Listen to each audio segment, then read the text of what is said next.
Good evening. आज हम पढ़ेंगे अध्याय 5 पुष्पीय पादपों की आकारिकी जिसे हम मॉर्फोलॉजी भी कहते हैं। तो आकारिकी क्या होती है? पुष्प की या किसी भी जीव की बाहरी संरचना के अध्ययन को हम कहते हैं आकारिकी, जिसे इंग्लिश में क्या कहते हैं? मॉर्फोलॉजी। अर्थात किसी भी जीव की बाहरी संरचना का अध्ययन या फिर यूं कहें कि आकार का अध्ययन। इसका अर्थ क्या होता है? आकार का अध्ययन। आकार का अध्ययन ही क्या कहलाता है? आकारिकी कहलाता है। ठीक है। तो आकार की जो होती है, हर जीव की अलग अलग आकार की होती है, मतलब हर जीव की एक अलग संरचना होती है। उसका स्वरूप जो बाहरी रूप से स्वरूप दिखाई देता है वो कैसा होता है? हर एक जीव या हर एक पौधे का भिन्न भिन्न होता है। तो इसके अंतर्गत हम सबसे पहले पढ़ेंगे एक प्रारूपिक पुष्प की संरचना। तो जो प्रारूपिक पुष्प होता है उसमें कितने भाग होते हैं? प्रारूपिक पुष्प में मुख्य रूप से 4 भाग होते हैं। कौन कौन से? इसका जो बाहरी भाग होता है, ये जो दिखाई दे रहा है, ये कहलाता है बाह्य दलपुंज। क्या कहलाता है? बाह्य दलपुंज। और ये दिख रहा है जो रेड कलर का, ये कहलाता है दलपुंज। अब बाह्य दलपुंज को इंग्लिश में कहते हैं कैलेक्स। क्या कहते हैं? कैलेक्स। और दलपुंज को कहते हैं करोला। अभी आप सिर्फ नाम पढ़िए, इसके बाद अपन इनको डिटेल में एक एक करके पढ़ेंगे। भाग कहलाता है पुमंग। और सबसे अंदर रहता है जायंग। ये अंतिम भाग है, जायंग। पुमंग को कहते हैं एंड्रोशियम।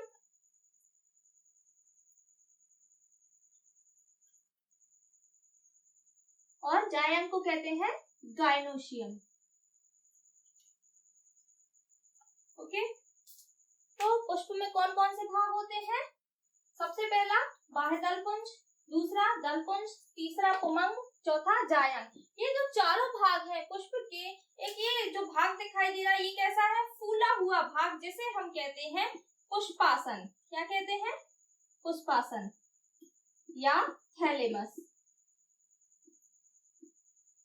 अब जो थैलेमस होता है, इसी के ऊपर पुष्प के चारों भाग दिखाई देते हैं क्रम से। कौन कौन से?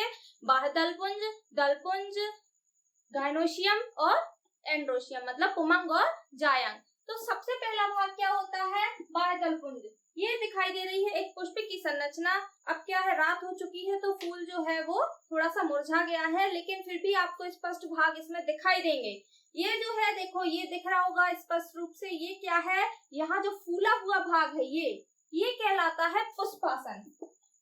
ठीक है। और पुष्पासन के नीचे इसका होता है क्या? डंठल, जिससे पुष्प क्या होता है? लगा होता है, जिसे पेट्यूल भी कहते हैं। ये जो है, ये क्या है? डंठल होता है। और ये जो फूला हुआ भाग है, ये क्या है? जिसको मैं पकड़ी हुई हूँ, ये है थैलेमस या पुष्पासन। अब थैलेमस के ऊपर ये देखो, ये दिख रहे हैं, ये क्या है? एपिकैलेक्स। छोटे छोटे होते वो क्या है? एपिकैलेक्स। एपिकैलेक्स के ऊपर ये जो ग्रीन कलर के दिख रहे हैं बड़े, ये होते हैं कैलेक्स या फिर बाह्य दलपुंज। कौन सी वाले? ये वाले। ठीक है। ये क्या है? कैलेक्स। कैलेक्स के ऊपर रेड कलर के जो है, ये है करोला या दलपुंज। क्या कहलाते हैं? दलपुंज। अब इसमें ये जो सीधी लाइन दिख रही है, ये क्या है? ये इसके अंदर होता है जायंग। इसके अंदर क्या होता है? इसमें छिपा होता है जायंग। और यहाँ पे येलो कलर के ये पार्टिकल्स दिख रहे हैं, ये जो लगे हैं, ये कहलाते हैं पुमंग। क्या कहलाते हैं? इस पूरे को कहते हैं पुमंग।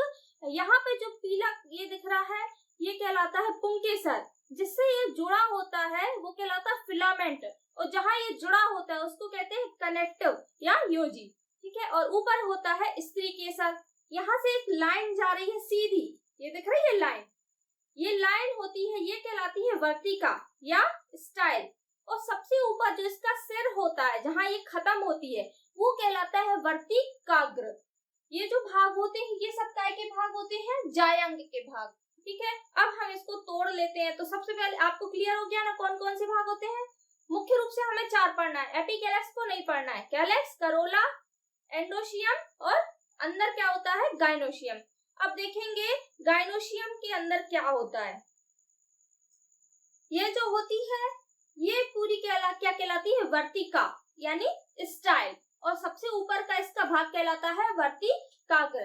अब जो नीचे आता है भाग, यहाँ पे ये होती है ओवरी। ये क्या है? ये जो छोटी सी दिख रही है ये है ओवरी।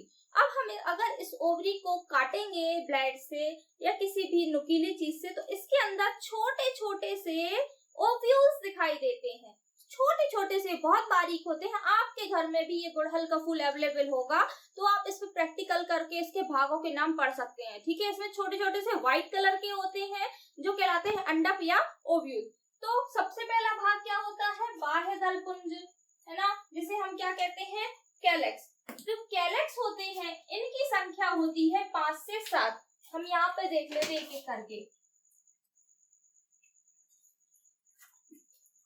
सबसे पहला भाग क्या है? बाह्य दल पुंज।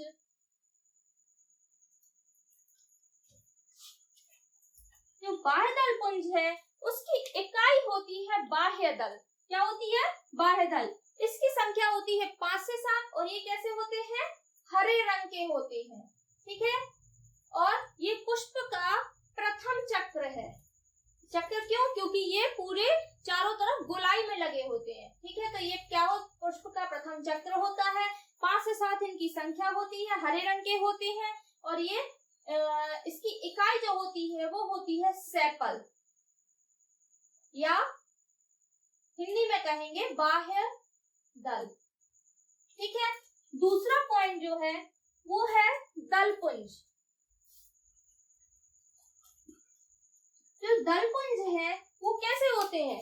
अभी हमने देखे थे दलपुंज कैसे होते हैं। इसमें गुड़हल में तो लाल है, इसके अलावा जो अन्य पेड़ पौधे हैं उसमें जो दलपुंज होते हैं वो कैसे होते हैं? रंगीन, मतलब कलर्ड। इसकी विशेषता क्या है? ये कैसे होते हैं? रंगीन होते हैं।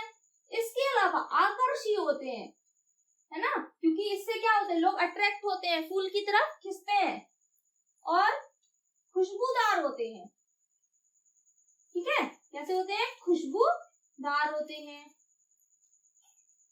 इसके अलावा ये क्या, कौन सा चक्र है? पुष्प का दूसरा चक्र है और इसकी इकाई होती है पेटल। पेटल क्या है? दलपुंज की इकाई, या जिसे हिंदी में दल भी कहते हैं। ठीक है, तो 2 पॉइंट क्लियर हो गए। सबसे पहला कौन सा? ये जो बाहर है ये क्या है? ब्लू कलर से दिख रहा है, ये बाह्य दलपुंज। ये कैसे होते हैं? ओरिजिनल में हरे रंग के होते हैं। इनकी संख्या 5 से 7 होती है। पुष्प का प्रथम चक्र, इसकी इकाई क्या होती है? सेपल। सेकंड है दलपुंज। दलपुंज जो होते हैं वो कलर्ड होते हैं, यानी रंगीन होते हैं। इसके अलावा आकर्षी होते हैं, खुशबूदार होते हैं। ठीक है, और इसकी इकाई क्या होती है? पेटल या दल। थर्ड पॉइंट आता है पुमंग। अब जो पुमंग है वो पुष्प का नर भाग कहलाता है। कौन सा? नर भाग कहलाता है, और इसकी इकाई होती है पुंकेसर। क्या होती है? पुंकेसर। इसकी जो संरचना होती है पुंकेसर की वो इस तरह से होती है। तो इसका जो ऊपरी भाग होता है वो कहलाता है परागकोश, क्योंकि इसके अंदर क्या होते हैं? छोटे छोटे से परागकण भरे रहते हैं। जहां ये जुड़ा होता है वो होता है योजी, और ये इसका क्या है? फिलामेंट। ठीक है, तो ये क्या है? परागकोश। ये क्या की संरचना देख रहे हैं हम? पुमंग की संरचना देख रहे हैं। ये पूरा क्या है? ये जो दिख रहा है ना, ये क्या है? पूरा पुमंग। पुमंग में कौन कौन से भाग होते हैं? सबसे ऊपर क्या होता है? यहाँ पे देख लेते हैं, परागकोश। परागकोश के अंदर क्या भरे होते हैं? परागकण। अब परागकोश जहां से जुड़ा होता है वो कहलाता है योजी, और जिसके द्वारा जुड़ा होता है ये जो डंठल है वो कहलाता है फिलामेंट, या तंतु भी कहते हैं। इंग्लिश में क्या कहते हैं? फिलामेंट। तो इस तीनों भागों को मिलाकर के क्या कहते हैं? पुमंग। पुमंग काय काय से मिलकर बना होता है? परागकोश, योजी और तंतु। ठीक है, तो परागकोश परागकोश किसका भाग है? पुमंग का। अब पुमंग की इकाई याद रखना पुंकेसर, या जैसे स्टेमेन भी कहते हैं। चौथा पॉइंट हम देखेंगे। चौथा पॉइंट है जायांग। ठीक है, जो जायांग होता है वो पुष्प का मादा भाग होता है। कौन सा भाग? मादा भाग, मतलब कि स्त्री केसर वाला भाग। और जायांगी की इकाई होती है अंडक या कार्पेल। दोनों नाम याद रखना है, ठीक है। ये पुष्प का अंतिम भाग है, या फिर ये भी कह सकते हैं कि ये पुष्प का चौथा भाग है, अंदर की तरफ होता है ना। ये जो है ये पूरा क्या है, मादा भाग है या जायांग है। अब जायांग में कौन कौन से भाग होते हैं, देखो सबसे ऊपर जो है वो कहलाता है वर्तिकाग्र। क्या कहलाता है, वर्तिकाग्र, जिसे स्टिग्मा भी कहते हैं। ओके, अब ये जो लंबी दिखाई दे रही है, अभी हमने पुष्प की संरचना में देखी थी, ये कहलाती है वर्तिका, जिसे स्टाइल भी कहते हैं। अब ये जो है ये कहलाता है अंडाशय। क्या कहलाता है, अंडाशय। और अंडाशय के अंदर ये होते हैं अंडक या अंडाणु भी कह सकते हैं जिसे, है ना। और इन सब को मिलाकर के क्या कहते हैं, जायांग। ये पूरा जो है वो क्या कहलाता है, जायांग कहलाता है। तो क्लियर हो गए चारों पॉइंट, कौन कौन से। सबसे पहला भाग कौन सा है, बाह्यदल पुंज। दूसरा होता है दल पुंज, जो कलरफुल होते हैं, जैसे गुलाब के फूल में कैसे होते हैं, गुलाबी कलर के, है ना। गेंदा में येलो कलर के, पीले कलर के होते हैं। तीसरा पॉइंट है पुमंग, जिसे नर भाग कहते हैं, या एंड्रोशियम। और चौथा क्या है, जायांग। जायांग काय से मिलकर बना होता है, फिर से रिपीट कर देते हैं। सबसे ऊपर वर्तिकाग्र, ये जो लंबी डंडी होती है वो है वर्तिका। ये पूरा जो है अंडाशय, और अंडाशय के अंदर छोटे छोटे से अंडाणु, ये पूरा क्या हो गया, मादा भाग, या जिसे क्या कहते हैं, जायांग, या इंग्लिश में हम इसे कह सकते हैं गाइनोशियम। ये हमारी पुष्प की संरचना हो गई। ये क्या है, खुला हुआ बीज है। बीज होती है उसकी खुली हुई संरचना है, बीज का खुला हुआ भाग। ये तब का भाग है जब बीज में क्या होता है, अंकुरण होता है। अब जब बीज अंकुरित होता है तो उसका कुछ पार्ट क्या होता है, भूमि के ऊपर जाता है और कुछ नीचे चला जाता है। जो भूमि के ऊपर जाता है वो कहलाता है प्लूमूल, और जो नीचे तरफ जाता है वो कहलाता है रेडिकल, ठीक है, जिसे हम कहते हैं मूलांकुर, और ये कहलाता है प्रांकुर। हाँ, तो जो प्रांकुर होता है वो क्या करता है, भूमि से ऊपर की ओर निकल जाता है। जब वृद्धि करता है बीज भूमि के अंदर अंकुरित होकर, तो जो प्रांकुर होता है वो कहाँ चला जाता है, भूमि के ऊपर, किस तरह, प्रकाश की ओर। यानी कि ये कैसा होता है, धनात्मक प्रकाशानुवर्ती, यानी कि प्रकाश के लिए कैसा होता है, प्रकाश स्नेही होता है, तो प्रकाश की ओर चला जाता है। जो ऊपर जाता है वो बना लेता है मोटा तना, और जो रेडिकल होता है वो नीचे की ओर वृद्धि करता है, ठीक है। और ये होता जाता है पतला और शाखित, जो बना लेता है जड़। ये क्या बना लेता है, पूरा जड़ तंत्र बना लेता है। जो मूलांकुर होता है उससे क्या निकलती है, मूल निकलती है, मूल मतलब जड़। और जो प्रांकुर होता है वो क्या बना लेता है, तना। और ये किस तरह बढ़ता है, प्रकाश की ओर, यानी धनात्मक प्रकाशानुवर्ती। जो जड़ें होती वो कैसी होती है, ऋणात्मक प्रकाशानुवर्ती होती है, ठीक है। लेकिन ये किस ओर बढ़ रही है, जल की ओर, जहाँ पे क्या होता है, जल, तो ये कैसी होंगी, धनात्मक जलानुवर्ती। इसके विपरीत तने को देखेंगे तो वो कैसा होता है, ऋणात्मक जलानुवर्ती। हाँ, तो जो बीज होता है वही अंकुरित होकर क्या बना लेता है, एक पौधा बना लेता है। लेकिन बीज में कितने भाग होते हैं, दो। कौन कौन से, प्रांकुर और मूलांकुर। प्रांकुर होता है उससे तना बनता है, ध्यान रखना, प्रांकुर क्या बनाता है, तना, और मूलांकुर क्या बना लेता है, जड़ बना लेता है। मूलांकुर नीचे की ओर, प्रांकुर ऊपर की ओर बढ़ता है। अब जो जड़ें होती हैं, अब जड़ कैसे बनती है, मूलांकुर से बनती है। जड़ें भी दो प्रकार की होती है, कौन कौन सी, एक होती है मूसला जड़। मुख्य रूप से जो जड़ें होती हैं वो होती है एक मूसला जड़, और दूसरी होती है अपस्थानिक जड़, टैप रूट और एडवेंटिशियस रूट। जो मूसला जड़ होती है उसकी संरचना हम देखेंगे तो वो इस तरह से होती है। ये जो इसका प्रांकुर होता है वो ऊपर चला जाता है, मूलांकुर क्या बना लेता है, जड़ बना लेता है, ठीक है।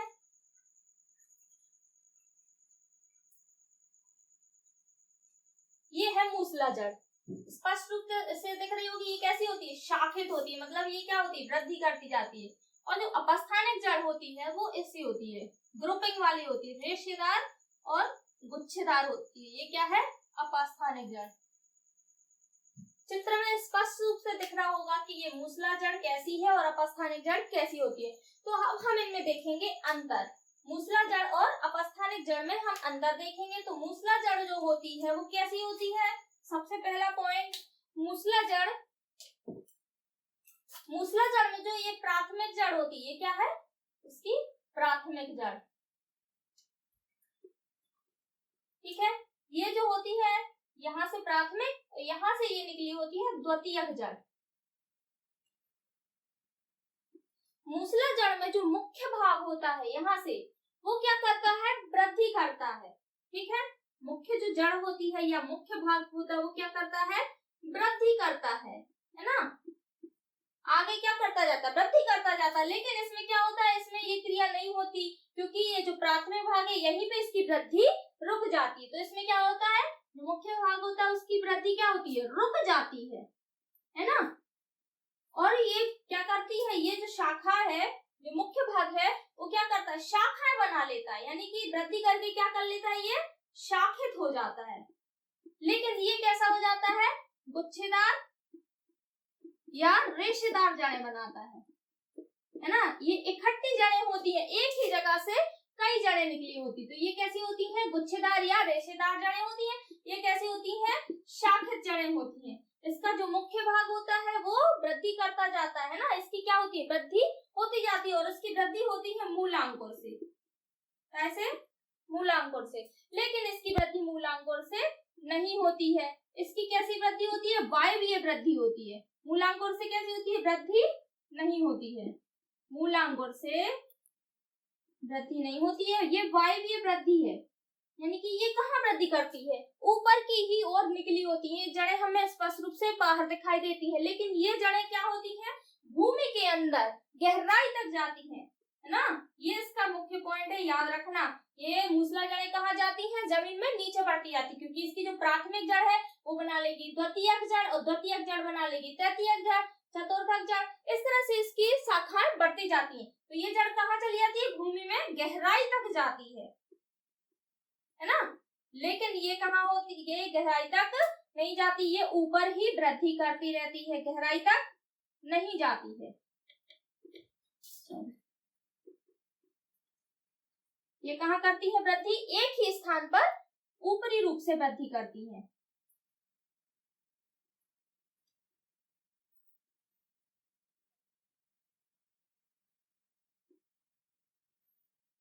ठीक है, तो ये हो गए मूसला जड़ और अपस्थानिक जड़ में अंतर। ठीक है, तो इसका एग्जाम्पल जो है गेहूं, चना, मटर, है ना, ये इसका एग्जाम्पल है।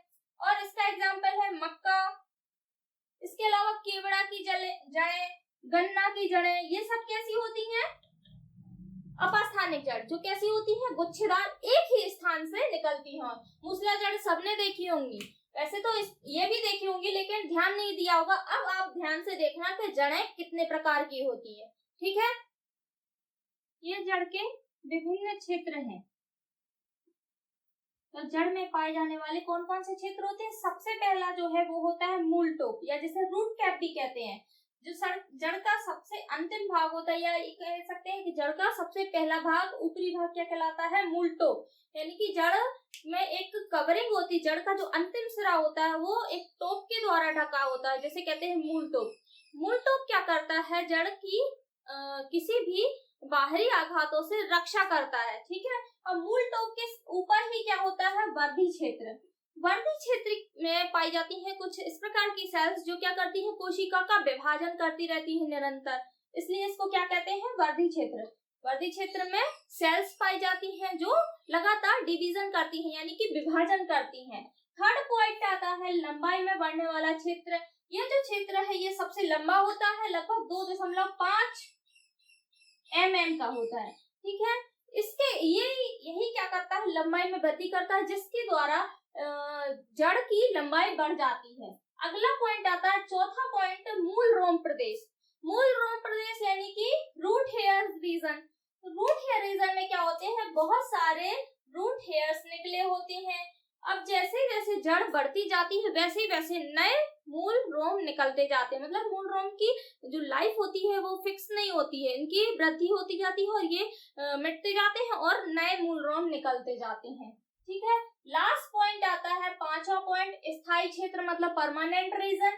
तो परमानेंट रीजन क्या करता है, जमीन से ऊपर चला जाता है और ऊपर जाकर के क्या बना लेते हैं, तना बना लेता है। तो कौन कौन से पॉइंट हो गए, पहला पॉइंट मूलटॉप, दूसरा वर्दी क्षेत्र, तीसरा लंबाई में बढ़ने वाला क्षेत्र, चौथा है मूलरोम प्रदेश और लास्ट क्या है, परमानेंट क्षेत्र मतलब स्थायी प्रदेश। ये क्या हो गए, जड़ के विभिन्न भाग हो गए। ठीक है, तो जड़ के विभिन्न भाग याद हो जाएंगे आप लोगों को। जड़ें क्या करती हैं, भोजन को संग्रहित करके अपने आकार में परिवर्तन कर लेती हैं। तो अब हम देखेंगे भोजन के आधार पर जड़ों के प्रकार। हमारा टॉपिक क्या है, भोजन के आधार पर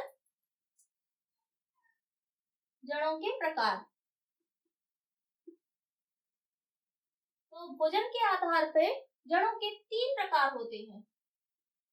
कौन कौन से, सबसे पहला होता है शंकु रूप, जिसे शंकु आकार भी कहते हैं। दूसरा होता है तर्कु रूप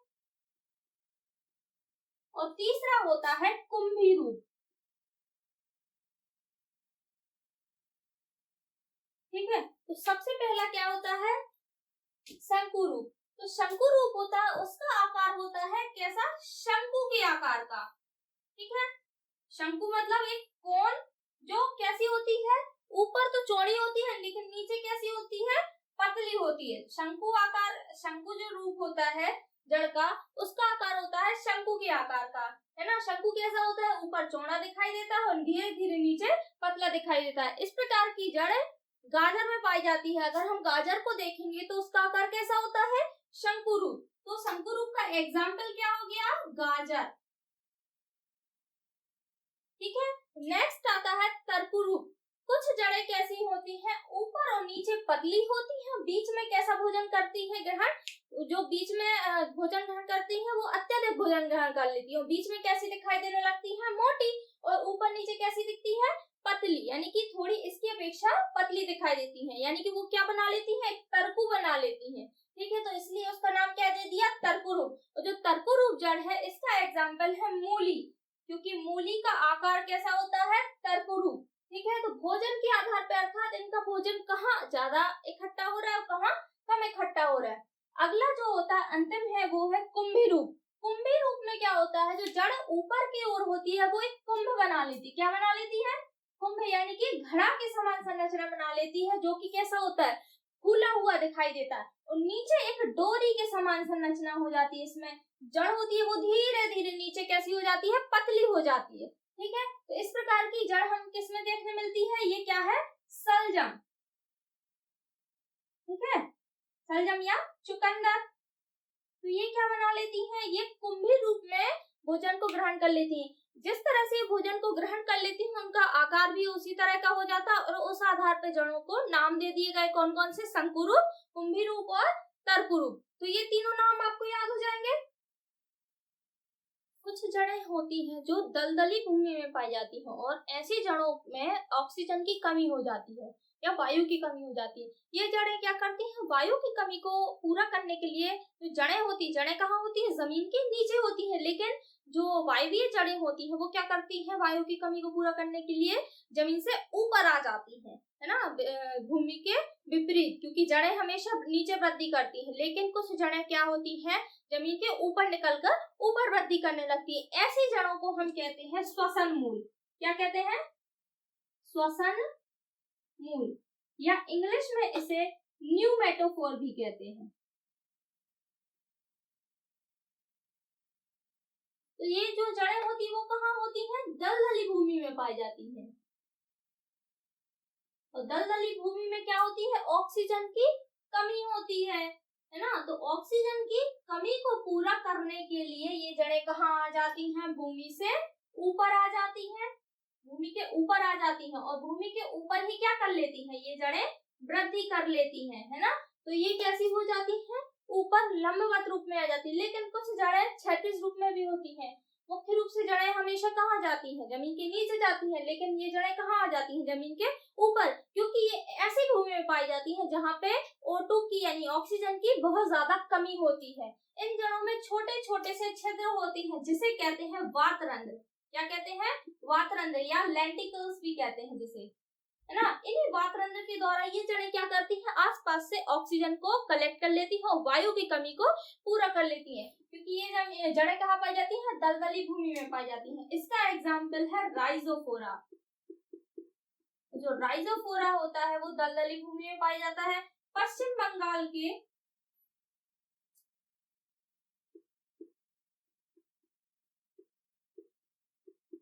इसके अलावा जो पश्चिम बंगाल में सुंदरवन है, सबने सुना होगा पश्चिम बंगाल में क्या है, सुंदरवन, वहां पर भी इस प्रकार के जड़ें देखने को मिल जाती हैं। ठीक है, तो ये जो है श्वसन मूल है। श्वसन मूल में क्या होता है, जड़ें भूमि के, ये जो दिख रही है तना नहीं है, ये क्या है, जड़ें। इनमें छोटे छोटे से जो छिद्र होते हैं वो क्या कहलाते हैं, वातरंध्र।